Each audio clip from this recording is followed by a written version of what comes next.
This is why you should be careful working in food delivery. When the pandemic hit, I lost my job and signed up to work for a food delivery app. I was making good money and the tips were nice too. During the first few months of working, I never had any weird experiences or customers. For the most part, everything was fine. There were times when I was a little scared of dropping off the food because it was in sketchy neighborhoods or it was dark outside, but nothing ever happened. I started feeling confident in my position and I let my guard down. One night, I got a delivery request and the tip was bigger than the total order. When I looked at the details of how to drop it off, I realized why the tip was so big. The instructions asked if I could open the door and bring it inside of the house as they were bedbound and unable to walk to the door. I knew I shouldn't do it. It was super against company policy, but I had an aunt who was bedbound and it hit a soft spot. When I opened the door of the house, I was hit with the most vile stench that's ever hit my nose. I looked around and called out to the customer. It was silent for a few seconds. Suddenly, someone croaked out, "I'm back here, come on down." The voice came from a bedroom down the hallway that was pitch black. As I walked towards the room, my stomach was turning. I entered the room and put the order down, but I didn't see anyone. When I turned around to leave, suddenly a man appeared in front of me.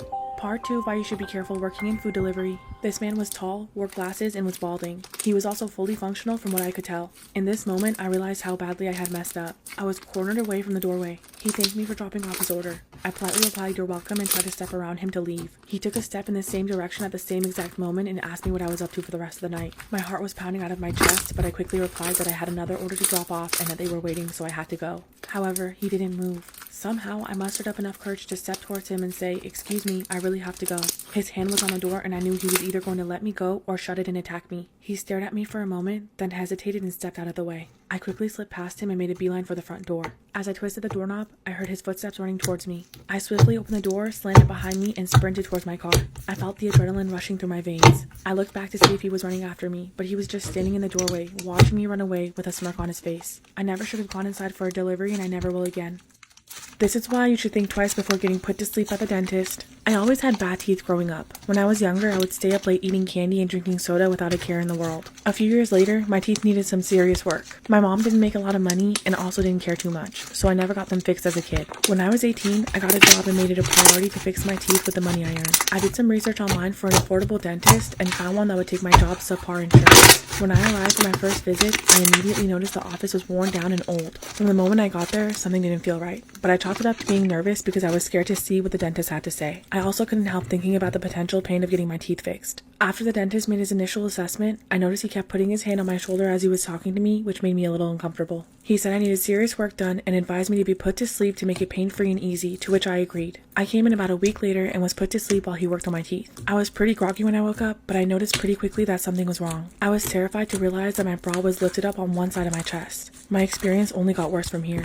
Part 2, why you should think twice before getting put to sleep at the dentist. A million things were going through my head when I woke up. I thought that maybe when I was groggy, I was moving around and my bra rode up on one side. I didn't want to believe that anything bad happened when I was put to sleep. I thought I was overthinking it and told myself that it sounded crazy, but it was lingering in the back of my mind. When I went back for my next appointment, I told my dentist that I wanted to stay awake. However, he kept arguing with me and trying to convince me to be put under again. I flat out told him that I was uncomfortable with being put to sleep for a second time and refused. He was annoyed and upset, which was a big red flag for me. I ended up just leaving and getting my work done somewhere else. I also filed a report of exactly what happened and what I experienced with this weirdo. A few months later, I received a call stating that the dentist I filed a complaint against was arrested. More information about my complaint was needed to build a case against him. It turns out this dentist and a few other staff in his office were abusing female patients that they put to sleep before working on them. Multiple patients filed complaints about this guy, which sparked the investigation. After this, his practice was shut down and his dental license was taken away. He ended up getting a much-deserved hefty prison sentence.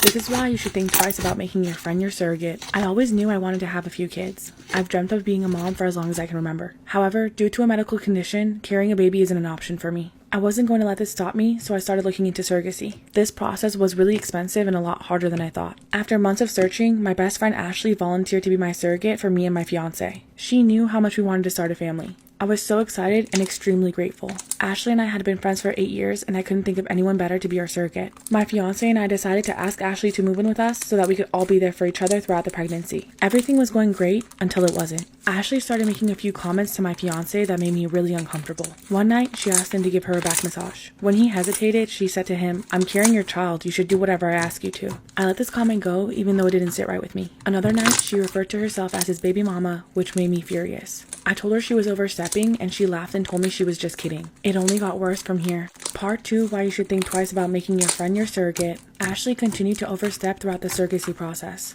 One night, she told me she didn't like the name that I picked out for my baby and started giving me recommendations on what she thought the name should be. As it got closer to the due date, Ashley told me that she had thoughts about moving in permanently and raising the baby with my fiance and I, which was never part of the plan. When I shut that down, she seemed bitter. I could tell she had developed feelings for my fiance, which made it even more awkward. I knew I made a terrible mistake picking her as my surrogate. After my daughter was born, Ashley stayed with us for a little while longer, even though it wasn't part of our initial agreement. She wanted to spend every second holding our new baby girl, and I could tell that she was getting overly attached. We decided to tell Ashley our observations and told her that she had to move out before things got worse. She didn't take this well, and when she left, she told us that she didn't want to hear from us anymore. A couple years later, Ashley reached out to us and asked if she could come over and see us. When she came over, she told my daughter right in front of me that she was her real mom and that she'd find out when she was older. I couldn't believe it and immediately asked her to leave. Luckily, I haven't heard from her since.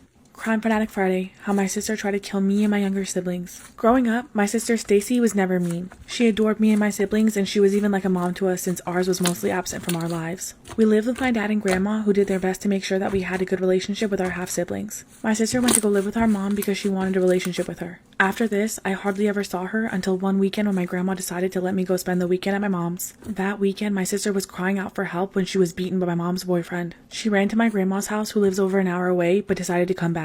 When she got back home, she was sick and throwing up blood. She asked my mom to take her to the ER, but my mom just shrugged it off and told her that she was being dramatic. This is when my mom decided to go out drinking with her boyfriend and force my sister to babysit me and my younger siblings. I was 5 years old and my siblings were 1, 2, and 4. My sister reached her breaking point and lost it. She completely trashed the trailer home and broke everything into pieces before turning her attention to us. She tied us up, gagged us with clothes, and duct tape over our mouths. This is when we heard gunshots, followed by the smell of smoke before passing out. Crime Fanatic Friday Part 2, how my sister tried to kill me and my younger siblings. After smelling the smoke, my little sister and I passed out. I remember waking up in the ambulance and finding out that my older sister Stacy had found my mom's gun. She started firing it off at the ceiling of our home and then lit the couch on fire, trying to set fire to the trailer with us in it. Then she went outside and called the police. She told them that she had fallen asleep and 2 men had broken into our trailer trying to rob us. She told them that these men hit her in the head with a gun, and when she regained consciousness, she ran outside because she smelled the smoke. Obviously, the police didn't buy any part of her story, and she ended up confessing that she was tired of babysitting us, which is why she did it. She was put on trial when she was only 16, but got tried as an adult and sentenced to 10 years in prison. Stacy passed away last year from self-harm by means of hanging.